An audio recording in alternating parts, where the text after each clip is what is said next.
ಕಲಬುರಗಿ ಜನತೆಗೆ ನಮಸ್ಕಾರ. ಏನು ಇವತ್ತಿನ ದಿವಸ ಕಲಬುರಗಿಯ ಸಂತ್ರಸ್ವಾಡಿ ಹೋಗುವ ಮುಖ್ಯ ರಸ್ತೆ ಮೇಲೆ ಏನು ಅನಧಿಕೃತವಾಗಿ ಅಕ್ರಮವಾಗಿ ಹಾಗೂ ಅವೈಜ್ಞಾನಿಕವಾಗಿ ಒಂದು ಕಮಾನ್ ನಿರ್ಮಾಣ ಮಾಡ್ಲತ್ತಾರ. ಯಾಕಂದ್ರೆ ಇವತ್ತಿನ ದಿವಸ ಹೈಕೋರ್ಟ್ ಆದೇಶ ಇದೆ, ಯಾವುದೇ ಒಂದು ಮುಖ್ಯ ರಸ್ತೆಗಳ ಮೇಲೆ ಮೂರ್ತಿ ಸ್ಥಾಪನೆ ಮಾಡಬಾರ್ದು ಮತ್ತು ಈ ತರ ದೊಡ್ಡ ದೊಡ್ಡ ಕಮಾನ್ ನಿರ್ಮಾಣ ಮಾಡುತ್ತೆ ಆದೇಶ ಇದೆ.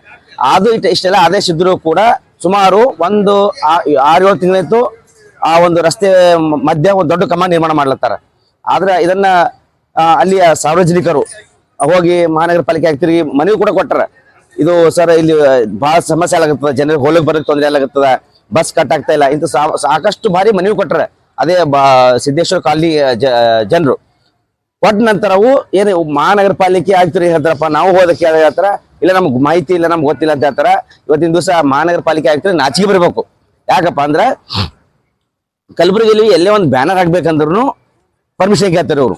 ಇವತ್ತಿನ ದಿವಸ ಅಂತ ದೊಡ್ಡ ಕಟ್ಟಡ ನಿರ್ಮಾಣ ಅಂತಂದ್ರೆ ಇವ್ರಿಗೆ ಗೊತ್ತೇ ಇಲ್ಲ ಅಂತ ಪರ್ಮಿಷನ್ನೂ ಇಲ್ಲ.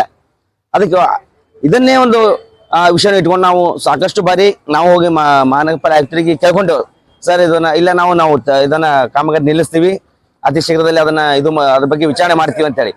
ಆದ್ರೂ ಕೂಡ ಯಾವುದೇ ಕ್ರಮ ಕೈಗೊಂಡಿಲ್ಲ. ಅದಕ್ಕೆ ಇದ್ರ ಬಗ್ಗೆ ಮಾಹಿತಿ ತೆಗೆದುಕೊಂಡಾಗ ಇದು ಯಾವುದೇ ಒಂದು ಸಂಸ್ಥೆ ಅಂದ್ರೆ ಯಾವುದೇ ಒಂದು ಇಲಾಖೆ, ಮಹಾನಗರ ಪಾಲಿಕೆ ಆಗಿರ್ಬೋದು, PWD ಆಗಿರ್ಬೋದು, ಲೈನ್ ಆರ್ಮಿ ಆಗಿರ್ಬೋದು ಹಾಗೂ ಕಲ್ಯಾಣ ಕರ್ನಾಟಕ ಅಭಿವೃದ್ಧಿ ಮಂಡಳಿ, ಈ 4 ಇಲಾಖೆನಿಂದ ಮಾಹಿತಿ ತಗೊಂಡಾಗ ಆ ಇಲಾಖೆನಿಂದ ಏನ್ ಬಂದಪ್ಪ ಅಂದ್ರೆ ಯಾವ ಇಲಾಖೆನಿಂದ ಈ ಕಾಮಗಾರಿ ನಡೆದಿಲ್ಲ ಅಂತ ಹೇಳಿ ಸಂಪೂರ್ಣವಾಗಿ ಡೀಟೇಲ್ ಆಗಿ ಬರೆದು ಕೊಟ್ಟರು ಅವರು. ಅಂದ್ರೆ ಯಾವುದು ಇಲಾಖೆ ಕಾಮಗಾರಿ ಆಲಾರದೆ ಯಾರು ಕಟ್ಸತ್ತಾರ ಅಂಬೋದು ಒಂದು ಪ್ರಶ್ನೆ ಇದೆ ನಮಗ. ಆ ಪ್ರಶ್ನೆಗೆ ಉತ್ತರ ಕೊಡ್ಬೇಕಾದಂತ ಆಯುಕ್ತರು ಸರಿಯಾಗಿ ಉತ್ತರ ಕೊಡ್ತಾ ಇಲ್ಲ. ಅದಕ್ಕೆ ಮೊನ್ನೆ ದಿವಸ ನಾವೆಲ್ಲರೂ ಏನು ಹಿಂದೂ ಸಂಘಟನೆ ಆಗಿರ್ಬೋದು, ಕನ್ನಡ ಪರ ಸಂಘಟನೆ ಆಗಿರ್ಬೋದು, ಅಲ್ಲಿಯ ಸಿದ್ದೇಶ್ವರ ಬಡಾವಣೆಯ ಸಾರ್ವಜನಿಕರು ಸೇರಿಕೊಂಡು ಬೃಹತ್ ಮಟ್ಟದ ಒಂದು ಪ್ರತಿಭಟನೆ ಮಾಡಿದೆವು, ಅತಿ ಶೀಘ್ರದಲ್ಲಿ ಆ ಕಮಾನ್ ತೆರವುಗೊಳಿಸ್ರಿ ಅಂತೇಳಿ. ಆ ದಿವಸ ಏನು ಮಹಾನಗರ ಪಾಲಿಕೆ ಆಯುಕ್ತರು ಬಂದು ಮನವಿ ಸ್ವೀಕರಿಸಿದ್ರು. ಆ ಮನವಿ ಸ್ವೀಕರಿಸಿದ ನಂತರ 15 ದಿವಸಗಳ ಟೈಮ್ ತಗೊಂಡ್ರ. 15 ದಿವಸ ಏನಾದ್ರೆ ನಮಗೆ ಒಂದು ಸ್ಟೇಟ್ಮೆಂಟ್ ಕೂಡ ಕೊಟ್ಟಿದ್ದಾರೆ. ಏನಪ್ಪಾ ಅಂತೇಳಿ ಅಂದ್ರೆ ಅದು ಪತ್ರಿಕಾ ಸ್ಟೇಟ್ಮೆಂಟ್.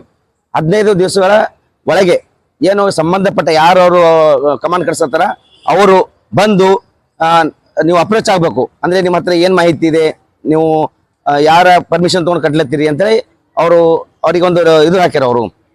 ಅವ್ರು ಬಂದು 15 ದಿವಸ ಒಳಗಡೆ ಅವ್ರು ಯಾರಾದ್ರೂ ಬಂದು ಅಪ್ರೋಚ್ ಆದ್ರಪ್ಪ ಅಂದ್ರೆ ಅದ್ರ ಬಗ್ಗೆ ಮಾಹಿತಿ ಪಡ್ಕೊಂಡು, ಇಲ್ಲ ಬರ್ಲಿಲ್ಲ ಅದೇನೋ ಇನ್ಲೀಗಲ್ ಇತ್ತಂದ್ರೆ ನಾವು 15 ದಿವಸಗಳ ನಂತರ ತೆರವುಗೊಳಿಸ್ತೀನಿ ಅಂತೇಳಿ ಮಹಾನಗರ ಪಾಲಿಕೆ ಆಯುಕ್ತರು ಹೇಳಿದ್ದಾರೆ. ಇಷ್ಟು ದೊಡ್ಡ ಕಟ್ಟಡದ 90% ಕಾಮಗಾರಿ ಮುಕ್ತಾಯ ಆಗಿದೆ, ನಗರ ಪಾಲಿಕೆಗೂ ಗೊತ್ತಿಲ್ಲ, ಸಂಬಂಧಪಟ್ಟವರಿಗೆ ಅಂತ ಯಾಕೆ ನೋಟಿಸ್? ಅವರು ಪರ್ಟಿಕ್ಯುಲರ್ ಪರ್ಸನ್ ಯಾರಿದ್ದಾರೆ, ಯಾರು ಕಟ್ಟಿಸಿದ್ದಾರೆ ಅದನ್ನು ಮಾಹಿತಿ. ಅದೇ ಈಗ ಇವತ್ತಿನ ದಿವಸ ಕಲಬುರಗಿಯಲ್ಲಿ ಏನಾಗ್ಯದಪ್ಪ ಅಂದ್ರೆ ಅಧಿಕಾರಿಗಳು ಸರಿಯಾಗಿ ಕೆಲಸ ಮಾಡ್ತಿಲ್ಲ ಸರ್. ಮೊದ್ಲೇ ಮಾತು ಹೇಳ್ಬೇಕಂದ್ರೆ, ಯಾಕಂದ್ರೆ ತಮ್ಮ ಇಷ್ಟದ ಪ್ರಕಾರ ಕೆಲಸ ಮಾಡ್ಲತ್ತಾರೆ. ಇಲ್ಲಿ ಹೇಳೋರಿಲ್ಲ ಕೇಳೋರಿಲ್ಲ, ಯಾವ ಶಾಸಕರಾದಂತರು ಕೇಳ್ತಾ ಇಲ್ಲ.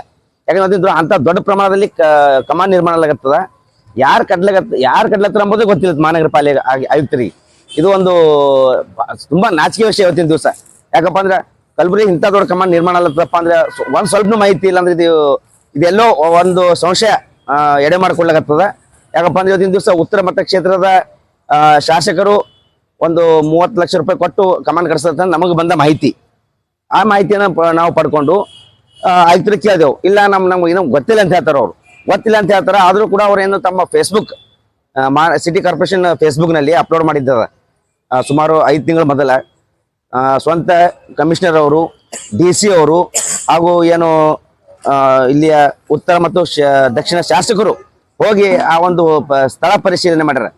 ನಾವು ಆಯುಕ್ತರಿಗೆ ಹೋಗಿ ಕೇಳಿದಾಗ, ಸರ್ ನೀವು ಮಾಹಿತಿ ಇಲ್ಲ ಅಂತೀರಿ ಮತ್ತು ತಮ್ಮ ಫೇಸ್ಬುಕ್ ನಲ್ಲಿ ಹಾಕಿಕೊಂಡಿರಲ್ಲ ಸರ್, ನೀವು ಸ್ವಾಗತ ಕಮಾನ ಪರಿಶೀಲನೆ ಬಂದಿವಿ ಅಂತೇಳಿ ಅಂತ ಅವಾಗ ಕೇಳಿದಾಗ ಅವರು ಬಾಯ್ದಲ್ಲಿ ಮಾತು ಬರ್ಲಿಲ್ಲ. ಇಲ್ಲ ಸರ್ ನಾವು ಅಲ್ಲಿ ಬಾಜು ಒಂದು ಡ್ರೈನೇಜ್ ನಡೆದಿತ್ತು, ಅದನ್ನ ವೀಕ್ಷಣೆ ಮಾಡಕ್ ಹೋಗಿತ್ತು, ಸುಳ್ಳು ಹೇಳಿ ಏನೋ ಜನರಿಗೆ ದಾರಿ ತಪ್ಪಿಸ್ಕತ್ತಾರ. ಇವತ್ತಿನ ದಿವಸ ಕೂಲಂಕುಷವಾಗಿ ತನಿಖೆ ಮಾಡ್ಬೇಕು. ನಾವು ಈಗ ಬೇಡಿಕೆ ಇಟ್ಟಿವಿ ಮಹಾನಗರ ಪಾಲಿಕೆ ಆಯುಕ್ತರಿಗೆ, ಆ ಕಾಮಗಾರಿ ನಿಲ್ಲಿಸ್ಬೇಕು. ಆ ಕಾಮಗಾರಿ ಯಾರು ಮಾಡ್ಲತ್ತಾರ, ಅದು ಟೆಂಡರ್ ತಗೊಂಡಾರ ಯಾರು, ಕಟ್ಸತ್ತ ಯಾರು, ಇವ್ರ ವಿರುದ್ಧ ಮತ್ತು ಏನ್ ಸಂಬಂಧಪಟ್ಟ ಆ ಒಂದು ಏರಿಯಾಕ್ಕೆ ಸಂಬಂಧಪಟ್ಟ ಪಾಲಿಕೆ ಅಧಿಕಾರಿ ಇರತ್ತಲ್ಲ ಅವರನ್ನ ಕೂಡಲೇ ಹೊಸ ಮಂದಿ ಸಸ್ಪೆಂಡ್ ಮಾಡಬೇಕು, ಕಾನೂನಿನ ಪ್ರಕಾರ ಶಿಕ್ಷೆ ಕೈಗೊಡ್ರಿ ಅಂತ ನಾವು ಮನವಿ ಕೊಟ್ಟಿವಿ. 15 ದಿವಸ ಟೈಮ್ ತಗೊಂಡ್ರೆ 15 ದಿವಸಗಳ ನಂತರ ನೋಡ್ತೀವಿ. 15 ದಿವಸಗಳ ನಂತರ ಮತ್ತೆ ಯಾವುದೇ ಅವರು ಪಾಲಿಕೆಯವರು ಕೆಲಸ ಮಾಡಲಿಲ್ಲಪ್ಪ ಅಂದ್ರೆ ಮುಂದೆ ನಾವು ಮತ್ತೆ ಉಗ್ರ ಪ್ರತಿಭಟನೆ ಮಾಡ್ತೀವಿ.